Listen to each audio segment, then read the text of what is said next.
आणि कामदेवावर विजय प्राप्त झाला म्हणून या ठिकाणी थोडा अभिमान आलाय आमच्या नारदांना. अभिमान झाला थोडा की मी कामावर विजय प्राप्त केला, मी कामावर विजय प्राप्त केला.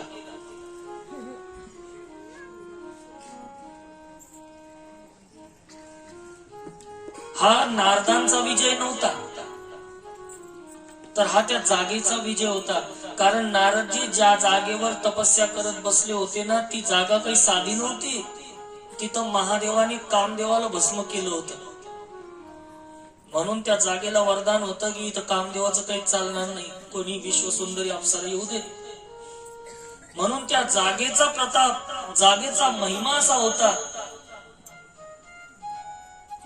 की तिथं कामावर विजय झाला नारदांचा. एक स्थानाचं पण महात्म्य असतं. आपण घरी पण शिवपुराण ऐकतो, आम्ही टीव्हीवर पण शिवपुराण ऐकतो, आम्ही घरी पण शिवपुराण ऐकतो, पण या जागेचा एक विशेष महिमा असतो. या जागेवर जर कथा ऐकली शिव सानिध्यामध्ये, भगवान शंकराच्या सानिध्यामध्ये जर शिवकथा ऐकली तर त्याचा परिणाम एक वेगळा होत असतो. ती आपल्याला ऊर्जा प्राप्त होते इथं, जी घरी होत नाही प्राप्त. म्हणून कामावर विजय प्राप्त झाला. म्हणून नारदजी अहंकारात आले, मी कामदेवावर विजय प्राप्त केला, मी कामदेवावर विजय प्राप्त केला. कारण त्या भूमीला महादेवाचा आशीर्वाद होता की त्या भूमीवर कामदेवाचं काही चालणार नाही, तिथं काम काही करू शकणार नाही. म्हणून विजय प्राप्त झाला, नारदांचा नव्हता. ब्रह्मदेवाकडे आले आणि सांगू लागले, नारदजी मी कामावर विजय प्राप्त केला. विष्णूकडे गेले, अहंकाराने सांगू लागले, भगवान विष्णू मी कामदेवावर विजय प्राप्त केला.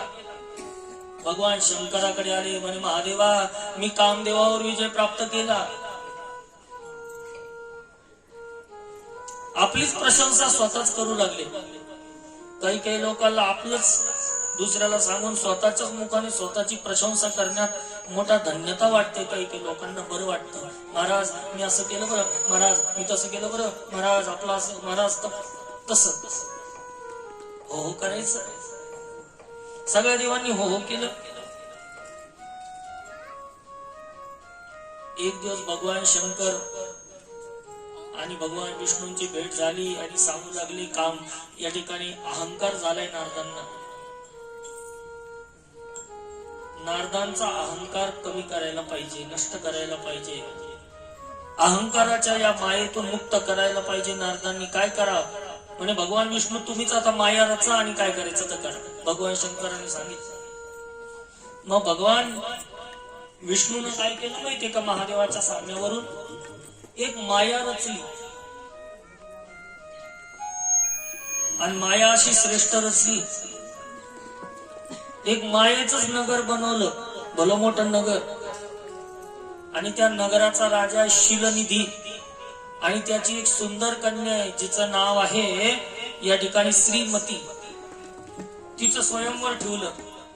काम म्हणजे सगळं रचलेलं होतं, ते खरं नव्हतं, नुसता आभास होता तो. नारदजी त्या रस्त्याने चाललं तर म्हणे, अरे कोणतं नगर आहे गड्या? विचारलं या नगराचं नाव, कोण राजा आहे? म्हणे इथला शिलनिधी नावाचा राजा आहे. आणि या राजाची जी कन्या आहे ना श्रीमती, अतिशय सुंदर आहे, अतिशय श्रेष्ठ आहे. आणि आज तिचं स्वयंवर आहे. म्हणे खरं?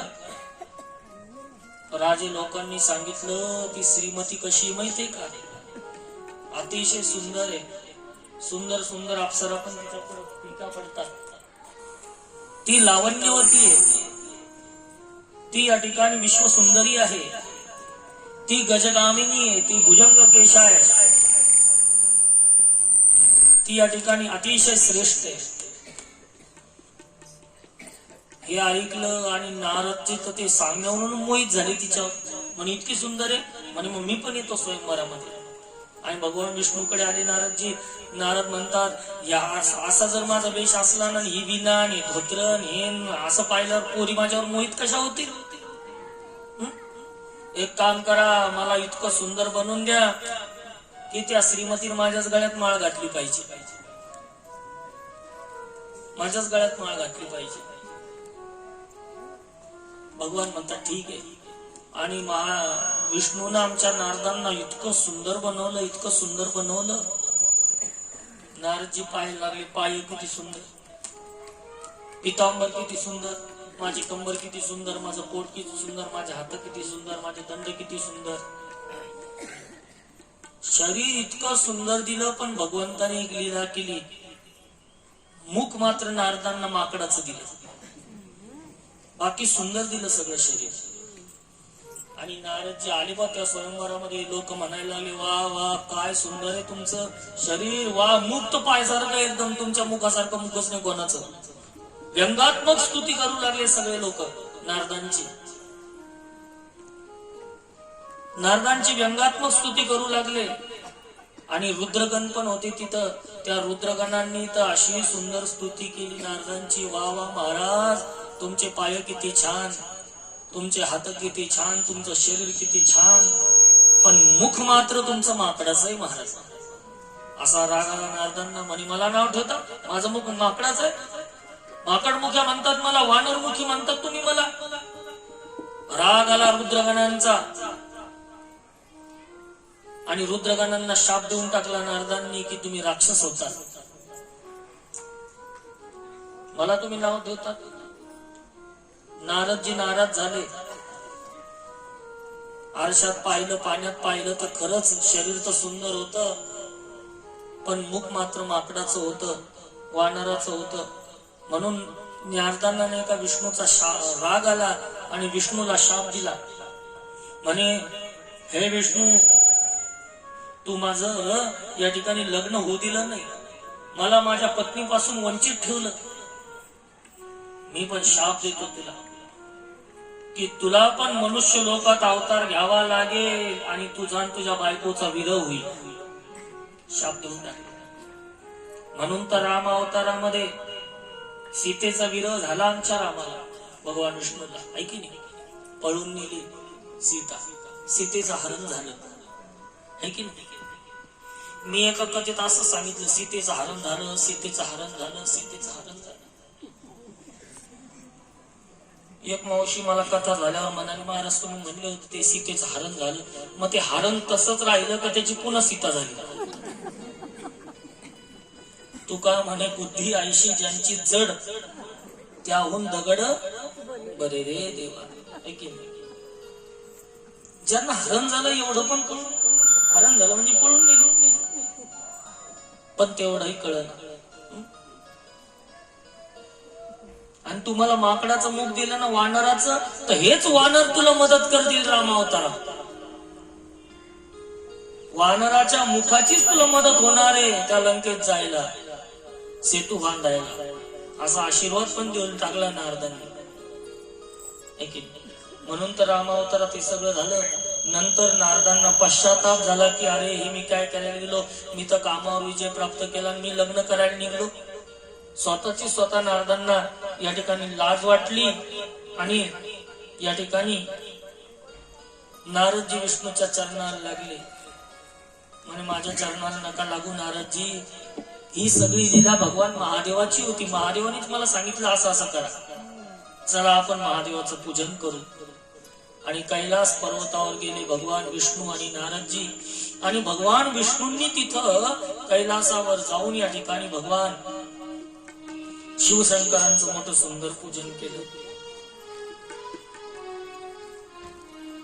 की मृत्युंजयाय रुद्राय नीलकंठाय शांभवे अमृतेशाय सर्वाय महादेवाय ते नमः.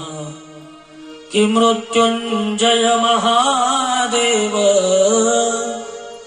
मृत्युंजय महादेव, त्राहि मां शरणं गता.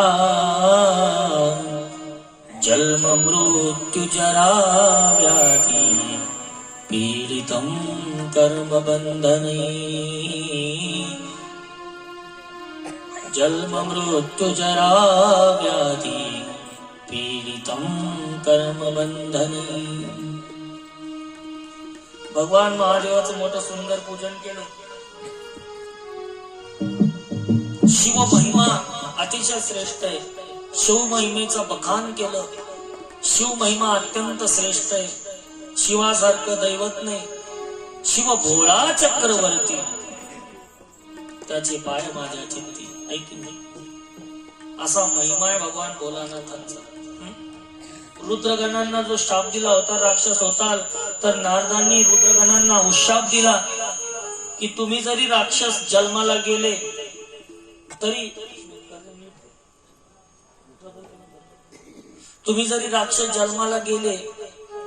तुम्ही माझे भक्त होताल किंवा भगवान विष्णू या ठिकाणी तुमचा उद्धार करतील.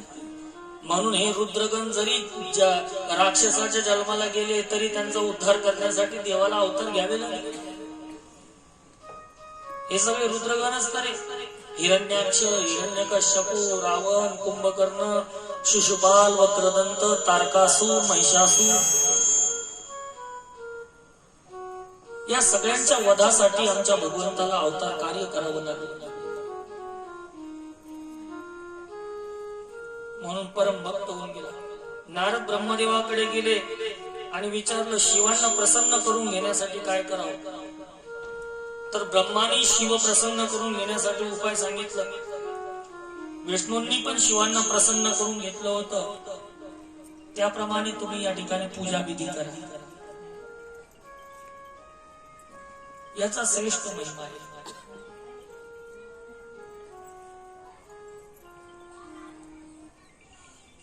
आमच्या भगवान शंकरांना या ठिकाणी